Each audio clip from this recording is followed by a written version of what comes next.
let's take a look ahead to week 2.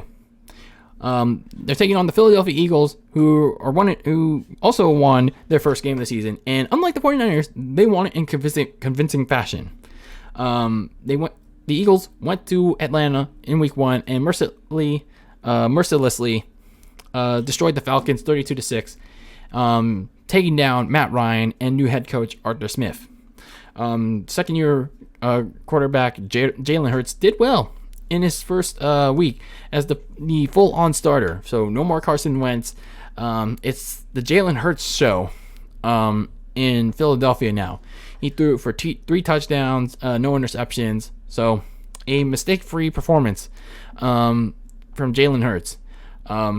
From the highlights I saw, Jalen Hurts also was good when the pressure came and the blitz was coming, and he pretty much ran out of the pocket for to either find an open receiver or run for plus yardage.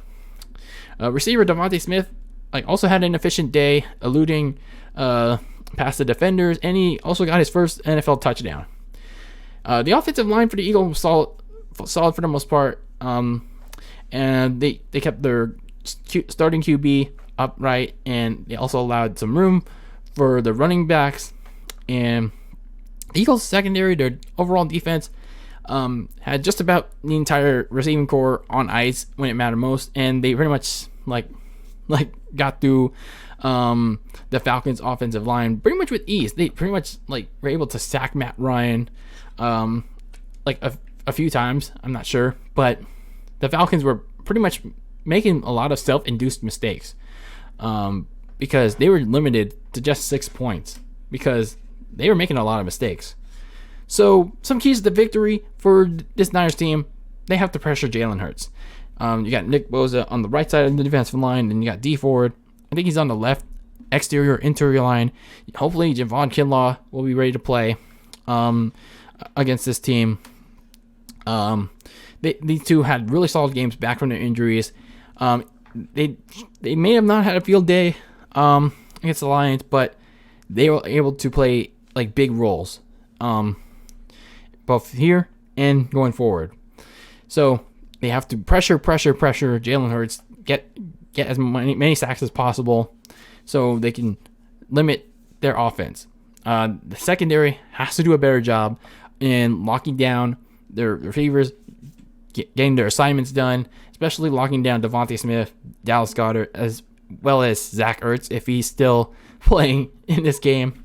So those will be Jalen Hurts' go-to targets.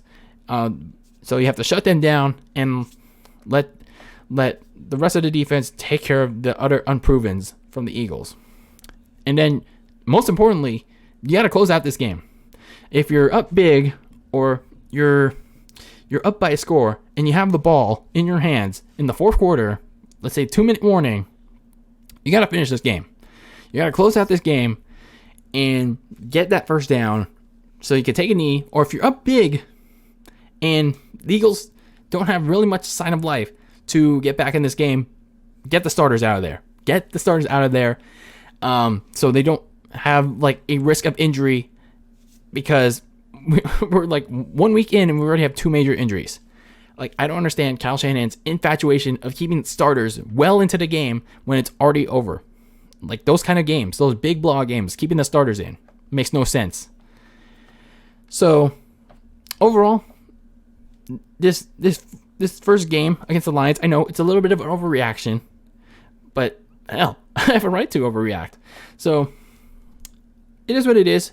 Hopefully week 2 will be better. Hopefully the Niners take care of their business against the Eagles. Again, the Eagles don't seem like they're going to be a pushover. And I guess I was wrong about that. I was really wrong about the Eagles being they're just the appetizer going into the Packers game. But no, this looks like a Eagles team that could really take over the NFC East. They can compete with the Cowboys in Washington. So it's going to be an interesting game on Sunday. Certainly was an interesting game, how it turned out against the Lions, and will most certainly be against the Eagles.